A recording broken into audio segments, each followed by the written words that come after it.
시간에 출애굽기 32장 25절에서 35절 우리 셀라이프 제목은 하나님의 두려운 심판입니다. 오늘 본문의 말씀을 보면 금송아지를 만들고 그 우상을 숭배한 그 일로 말미암아 하나님께서 이 백성들을 심판하시는 모습에 대해서 말씀을 해주고 있습니다. 이 심판이 우리의 생각과 달리 참 참혹하고 또 하나님의 참 두려운 모습을 확실하게 보여주었던 심판의 사건이었습니다. 왜 하나님은 이렇게 이 백성들을 심판하셨을까? 우리가 생각하는 그 하나님은 은혜와 긍휼의 하나님이신데 오늘 말씀에서는 은혜와 긍휼이 보이지 아니하고 하나님의 두려움의 모습만, 그 죄에 대해서 참 참혹하게 심판하시는, 우리 생각에도 너무 지나칠 정도의 그런 심판의 모습을 보여주고 있습니다. 오늘 본문의 내용 중에 등장하는 사람들, 또 이 사건이나 어떤 그 오늘 이 말씀에서의 내용의 중요한 것을 살펴보면, 먼저 오늘 말씀에는 이 백성들, 하나님 앞에 심판받았던 백성들과 또 그 백성들을 심판했었던 레위 자손들, 또 그리고 모세가 하나님 앞에 중보 기도하는 이런 모습을 오늘 말씀 속에서 보여주고 있습니다. 먼저 오늘 백성들은 하나님 앞에 심판을 당하게 되어지는데 27절 말씀에서 보니까 레위 자손들이 심판할 때 허리에 칼을 차고 이문에서부터 저문까지 이 백성들을 심판하게 되어집니다.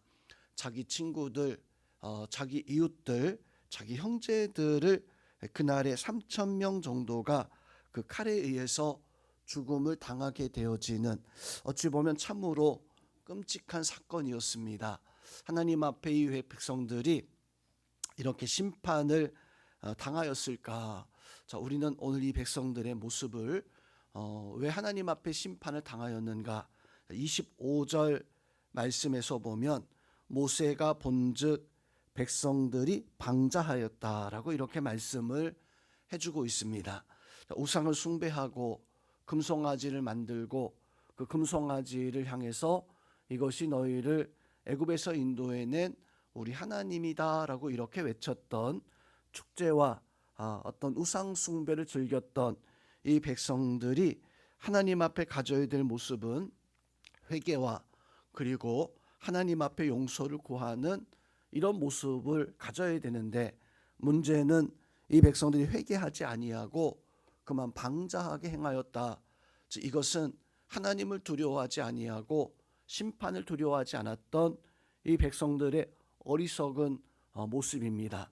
하나님은 죄에 대해서 회개하는 자를 분명히 용서하시고 또 그 죄를 사하시는 하나님이시지만, 그 죄에 대해서 회개치 않는 그런 경우에는 하나님은 결코 그냥 두지 아니하신다라고 하는 것을 우리 말씀 통해서 우리는 깨달아야 됩니다. 특히나 이 백성들은 지금 애굽에서 출애굽해서 나왔던 백성들이었습니다. 그 애굽의 왕과 애굽의 그 신하들과 애굽의 백성들이 하나님을 두려워하지 아니했을 때, 하나님 앞에 그들이 대항하고 방자 행하였을 때 어떻게 행하였는가라고 하는 것을 어느 누구보다 잘 알고 있었던 백성들이 바로 이 출애굽 백성들이었습니다. 그 애굽의 왕부터 짐승에 이르기까지 장자가 다 죽음을 당하고 10가지 재앙으로 말미암아 그 땅이 완전히 쑥대밭 되어지는 그런 끔찍한 참혹하고도 하나님의 그 진노가 얼마나 두려운가, 그것을 깨닫지 못하고 하나님을 대항했었던 애굽 왕과 그 애굽의 모든 백성들이 얼마나 하나님 앞에 큰 진노와 심판을 당하게 되어집니까? 그런데 오늘 이 백성들은 광야에 나와서 몇 차례 하나님 앞에 불의로 행하고 또 하나님 앞에 거역하고 하나님 앞에 불평했었지만, 하나님은 그때마다 이 백성들을 용서해 주고 또 오히려 하나님께서는 은혜를 베푸셨던 그런 하나님이었습니다. 자, 근데 이 백성들이 오늘 우상 숭배하고도 불구하고 회개하지 않았다는 거예요.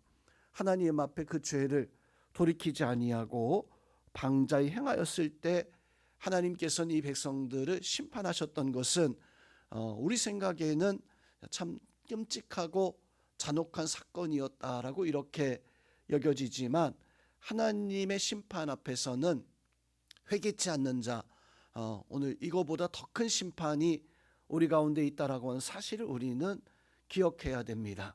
두 번째로 오늘 그 심판에 사용되었었던 레위 자손들, 그 레위 자손들 향해서 오늘 29절에 말씀하기를 각 사람이 자기 아들과 자기 형제를 쳤으니 오늘 여호와께 헌신하게 되었느니라.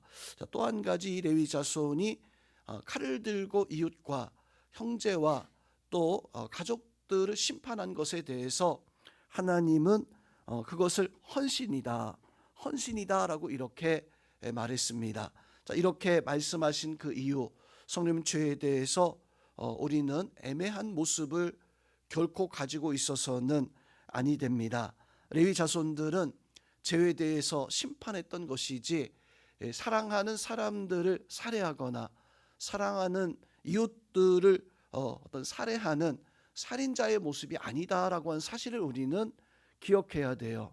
사무엘 선지 당시에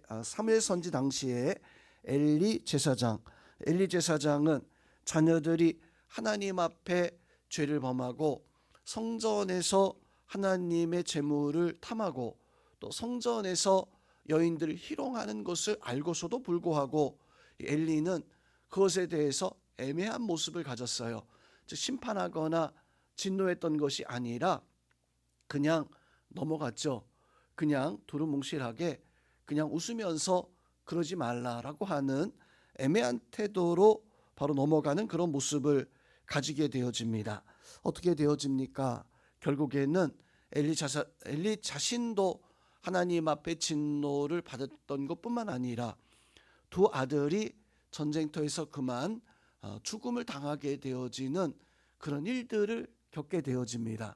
그리고 거기서 끝났던 것이 사실 아니에요.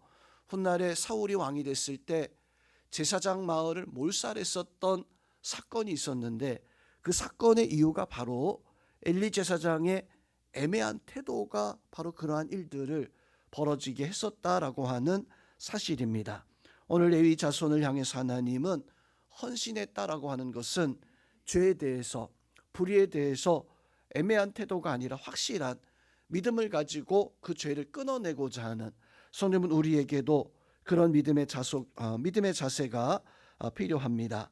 오늘 레위인들이 그렇게 행하였었던 것처럼 우리도 하나님 앞에 믿음을 가지고 작은 어떤 죄에 대해서 허용하는 것이 아니라, 죄는 처음에는 작은 모습으로 우리에게 다가옵니다. 그러다 보니까 우리는 그 죄에 대해서 어쩌면 그 작은 것이니까 허용하는 어떤 그런 모습을 취하게 되어지는 경우가 많이 있습니다.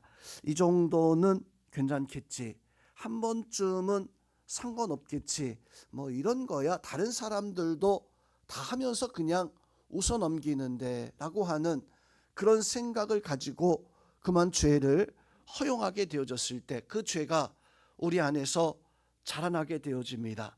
죄는요, 한 번 허용되어지고 한 번 그것이 그 죄를 범하고 거기서 그치는 것이 결코 아니라, 죄는 결국에는 내 안에서 허용되어졌을 때 이게 자라나게 되어지고 결국에는 내가 무너지게 되어지는 것이 그 죄의 모습입니다.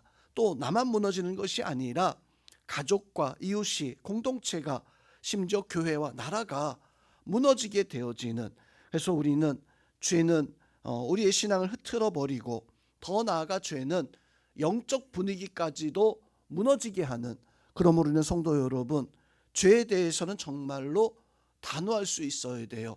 작은 것이라도 허용하는 것이 아니라 그것을 잘라낼 수 있는, 예수님께서도 요한복음 15장에서 포도나무의 비유를 통해 가지고 열매 맺지 아니하는 것은 잘라내고 좋은 열매 맺기 위해서 깨끗하게 한다.